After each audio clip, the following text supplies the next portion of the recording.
Nutrient cycling.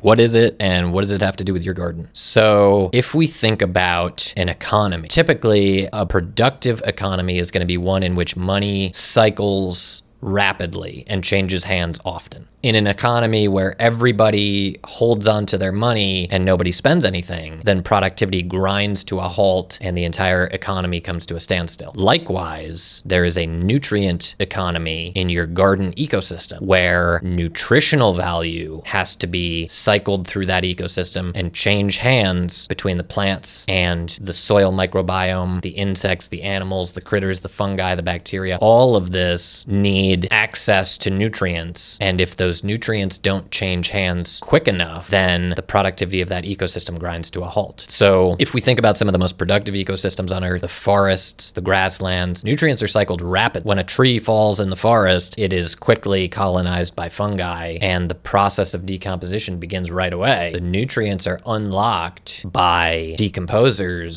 so that the nutritional value that was locked up in that tree can be released and then utilized by the next generation of plants.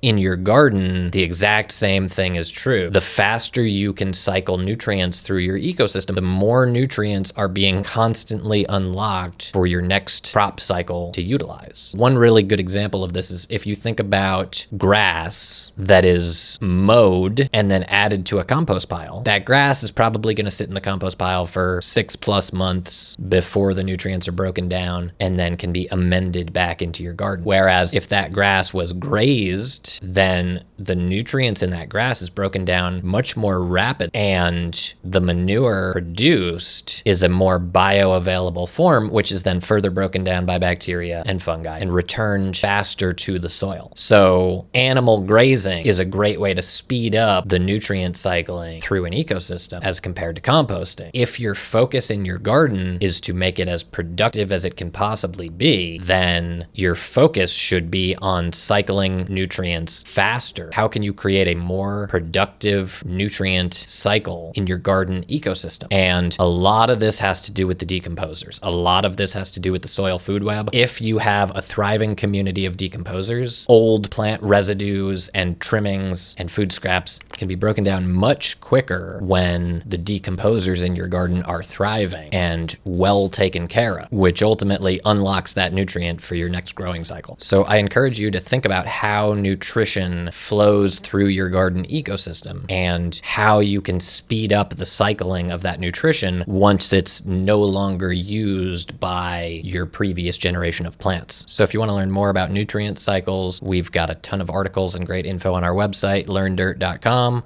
or you can just follow along here and you're going to get a bunch more content like this.